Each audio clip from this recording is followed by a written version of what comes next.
Jadi sholat itu ibadah kita dengan Allah Subhanahu wa taala. Munajat kita dengan Allah Subhanahu wa taala. Jangan kita berpaling daripada Allah Subhanahu wa taala di saat kita sholat. Idza qamal abdu ila sholati fa innahu yunaji rabbah. Rasul sallallahu alaihi wasallam bersabda, jika bangun untuk melaksanakan sholat, maka sesungguhnya dia itu bangunnya untuk munajat dengan Allah Subhanahu wa taala.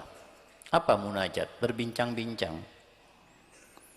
Jadi apakah pantas kalau kita berbincang-bincang dengan Allah Subhanahu wa taala, di tengah-tengahnya kita berpaling dari Allah, kita ngomong dengan manusia? Tidak pantas. Nah, itu tidak boleh. Dan sebenarnya berpaling daripada Allah Subhanahu wa taala di saat sholat bukan hanya kita ngobrol dengan manusia dengan lisan kita. Kita ngobrol dengan hati kita pun sebenarnya juga itu tidak pantas. Kita ngobrol dengan Allah, iyyaka na'budu wa iyyaka nasta'in, kepada Anda ya Allah kami menyembah, dan hanya kepada Anda ya Allah kami meminta pertolongan. Ketika ngomong seperti ini hatinya mikir kepada sesuatu yang lain. Hatinya membayangkan keadaan yang lain. Hatinya memikirkan manusia yang lain. Sedangkan dia sedang munajat dengan Allah. Sedangkan dia mengucapkan, ya Allah, wajjahtu wajhiya, aku hadapkan wajahku kepada Anda ya Allah. Tapi dia justru hatinya ngomong dengan orang lain, berpikir tentang sesuatu selain Allah Subhanahu wa taala. Maka itu sebenarnya sesuatu juga yang tidak adab, tidak pantas untuk kita lakukan kepada Allah. Jangankan untuk kita lakukan kepada Allah, untuk kita lakukan kepada manusia aja pantas apa tidak pantas? Ya, kita ngobrol ini, ente misalnya fulan ngomong sama ana, nah gimana keadaan kamar, gimana pelajaran? Di tengah-tengah ana ngomong, ente berpaling dari ana. Ya, ini kira-kira pantas apa enggak? Enggak. Ya, Allah Subhanahu wa taala lebih berhak untuk kita adab dengan Allah, untuk kita ta'dim kepada Allah Subhanahu wa taala daripada manusia. Ya, kalau kita kepada manusia kita ta'dim, menghormat, apalagi dengan guru kita, orang tua kita, kita menghormat, kenapa kita tidak ta'dim kepada Allah di saat kita sholat? Padahal kita sholat hanya cuma 5 menit aja. Tidak bisa kita fokus munajatnya kita dengan Allah, ngobrol kita dengan Allah, munajat dengan menyampaikan ya, permohonan dan doa-doa kita kepada Allah, padahal kita yang butuh, bukan Allah yang butuh ini. Kalau kita butuh kepada manusia, kita ngomong, kita tidak mungkin berpaling kan? Serius ngomongnya, adab, ta'adim, karena kita butuh. Kita tidak ta'adim, kita tidak adab ketika kita meminta bantuan kepada orang, kira-kira dikasih tidak bantuannya? Ya. Begitu juga kita seharusnya adab sama Allah Subhanahu wa taala. Kita yang butuh sama Allah, bukan kita dibutuhkan sama Allah. Aqimis sholata li dzikri, dirikan sholat untuk mengingatku, bukan mengingat yang lain, tapi mengingat Allah Subhanahu wa taala. Jadi tidak boleh di saat kita sholat kita ngomong. Jangankan 4 kalimat, 10 kalimat, 1 kalimat aja sudah batal sholat kita. Gimana kabarnya kita sholat ini? Batal. Jangankan 1 kalimat, 1 atau 2 huruf sudah juga membatalkan sholat. 1 atau 2 huruf, bahkan 2 huruf jelas itu sudah membatalkan. 2 huruf. Ya. Misalnya 2 huruf gimana? Jatuh. Ya, jatuh. Kitab 1 kalimat itu malah Ya, abi, abi, baba, dan seterusnya. Itu pasti sholatnya satu huruf bisa batal juga. Kalau satu huruf ini dipanjangkan. Ya.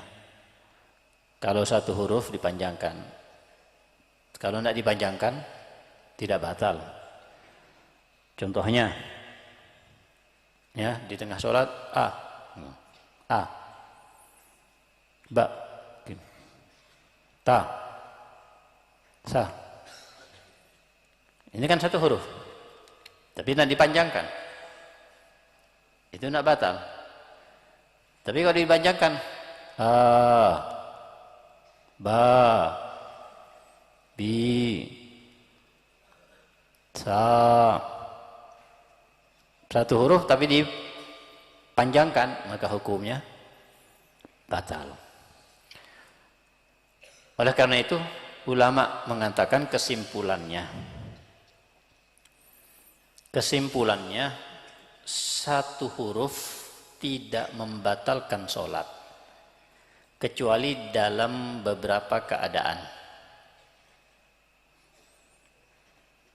Yang pertama, kalau dipanjangkan, dan sudah dicontohkan tadi. Yang kedua, kalau memiliki makna. Kalau ada maknanya, satu huruf tapi ada maknanya.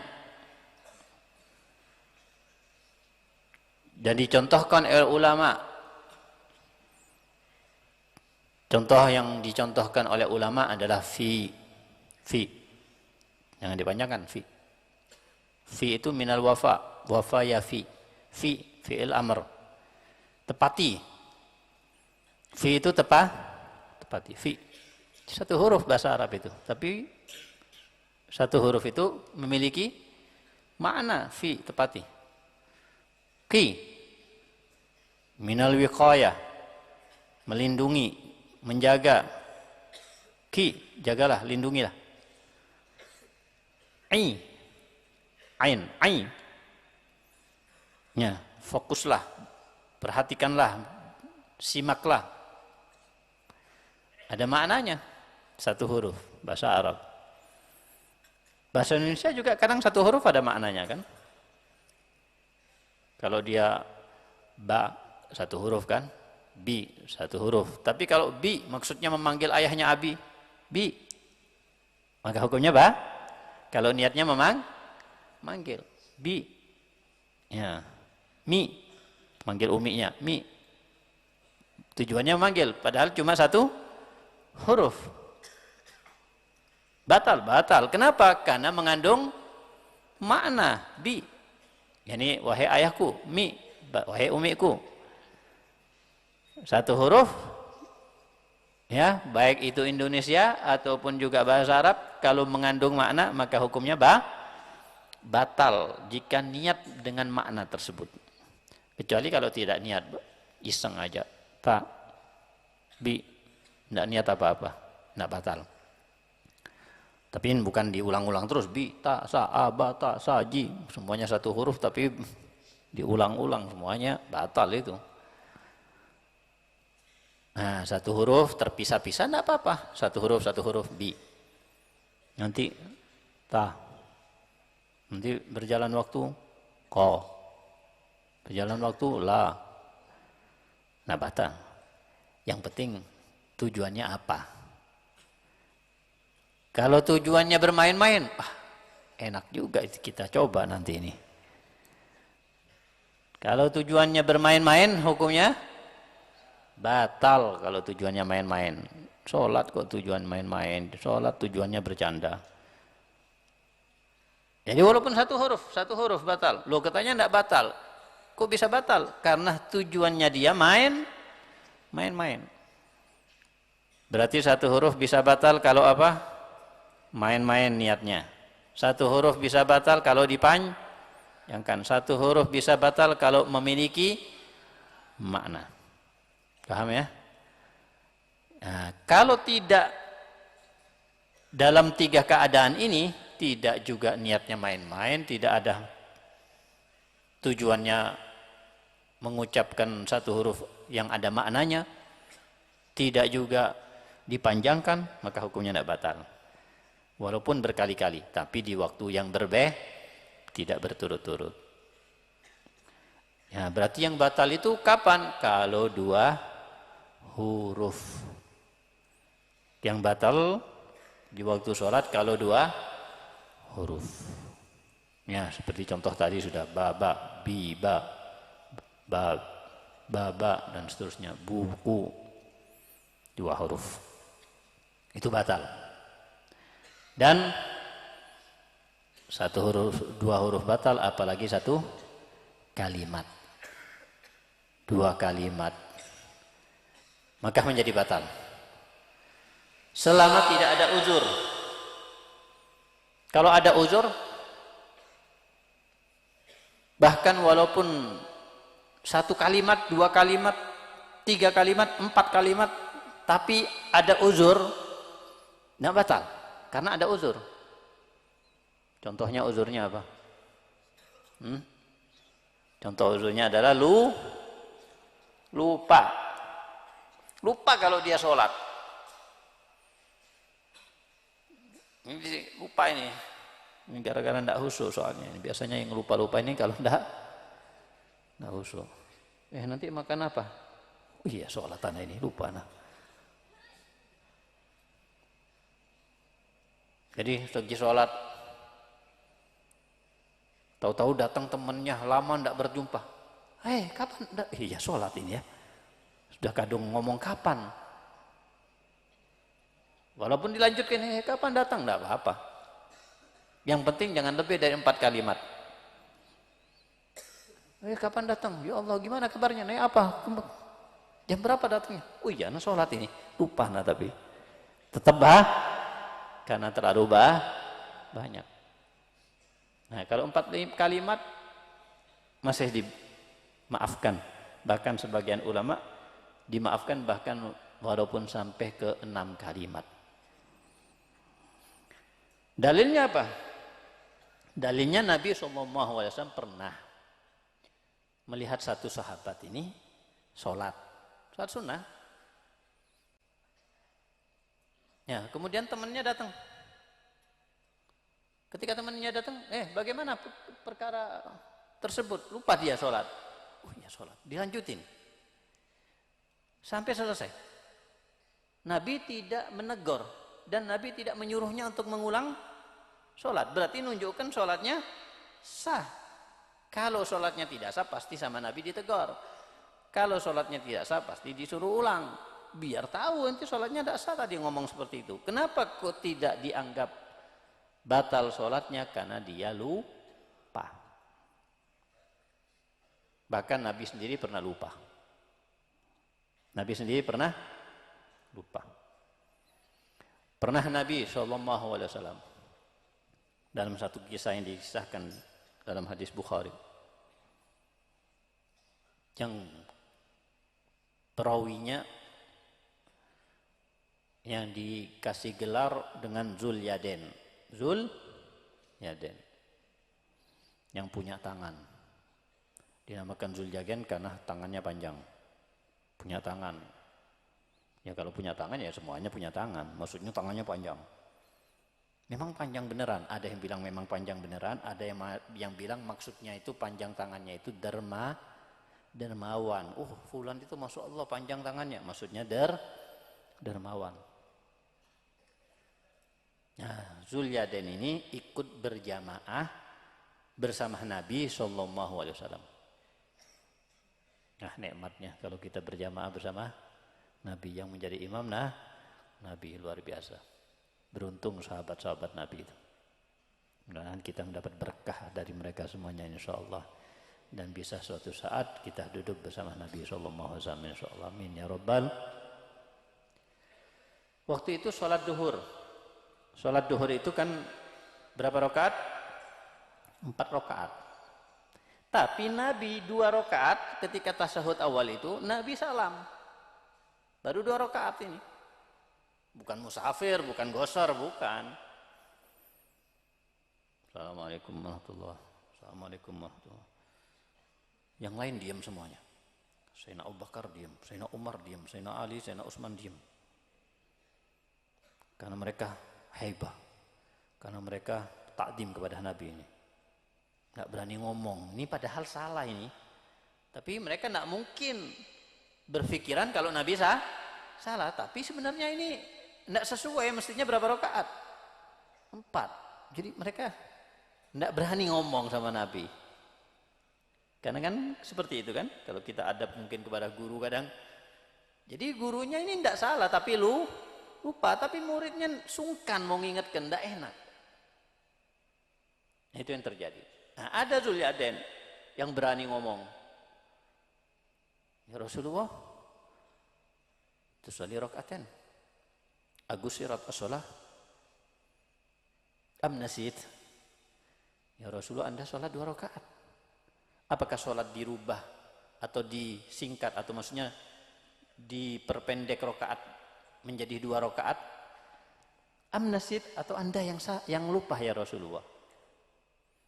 Jawaban Rasul sallallahu alaihi wasallam, kullu dzalika lam yakun. Dua-duanya tidak terjadi. Katanya Rasul. Dua-duanya tidak terjadi. Dua-duanya apa? Sholat tidak dirubah, tetap berapa? 4 rakaat, bukan dirubah jadi 2 rakaat. Karena bisa jadi kan dapat wahyu dari Allah, mungkin dirubah jadi 2. Ya, pikirnya Zulyaden. Dan keadaan perkara kedua, aku juga tidak lupa. Jadi Rasul merasa sholatnya berapa berarti? 4 rakaat. Padahal Rasul sholat 2 rakaat. Ketika Rasul sallallahu alaihi wasallam mengatakan kepada Zulyaden, kullu dzalika lam yakun. Dua-duanya tidak terjadi. Zulyaden menjawab, bal ba'du dzalika qad kan. Enggak ya Rasulullah, salah satunya pasti terjadi ya Rasulullah. Ini Zulyaden berani juga ini. Yang lain diam, Sayyidina Abu Bakar, Sayyidina Umar. Zulyaden ya manfaat. Kalau tidak ada Zulyaden, akhirnya tidak diambil kesimpulan hukum. Ya, Allah takdirkan seperti ini biar nanti bisa menjadi kesimpulan hukum. Oh berarti dalilnya ini. Oh jadi kalau terjadi begini. Oh begini. Sampai sekarang manfaat jadi ilmu. Bal ba'du dzalika kan katanya Zulyaden. Pasti salah satunya terjadi ya Rasulullah. Kalau tidak dirubah rakaatnya berarti Anda yang lupa. Akhirnya Rasul berpaling ke sahabat, menoleh kepada sahabat-sahabatnya termasuk Sayyidina Abu Bakar. Hakun mayaqulul Zulyaden. Apa betul apa yang dikatakan Zulyaden? Sayyidina Abu Bakar, Sayyidina Umar pakai isyarat semuanya dengan kepala. Artinya apa? Betul. Akhirnya Rasul langsung saat itu juga berdiri dan sahabat-sahabatnya ikut berdiri semuanya melanjutkan 2 rakaat. Dan sebelum salam sujud sahwi 2 kali. Baru kemudian assalamualaikum warahmatullahi wabarakatuh. Assalamualaikum. Nah, ini bukan diulang tapi dilanjut. Padahal Nabi sudah ngomong ya kan? Zulyaden juga sudah ngomong, tapi kok dilanjut, tidak diulang. Berarti nunjukkan sholatnya tidak batal. Kenapa tidak dianggap batal? Karena lupa, Nabi lupa. Zulyaden tidak lupa, tapi Zulyaden mengira kalau Rasulullah dapat wahyu, mungkin dirubah. Jadi tidak yakin dalam keadaan sholat, dikira selesai nih, sholat selesai berarti Rasulullah. Kurang ini dirubah jadi rakaat. Atau Anda yang lupa itu? Tidak yakin dalam keadaan sholat ngomongnya Zulyaden. Jadi Rasul berdiri, sahabat yang lain berdiri, Zulyaden juga ikut berdiri, nambah lagi 2 rakaat. Dan ditutup dengan sujud sahwi di akhir sholat. Kenapa ditutup dengan sujud sahwi? Karena melakukan sesuatu, andai kata bukan karena lupa, maka sholat itu akan menjadi batal. Tapi karena melakukannya karena sebab lupa, sholatnya tidak batal, tapi disunnahkan, hukumnya sunnah bukan wajib, disunnahkan untuk melakukan sujud sahwi 2 rakaat.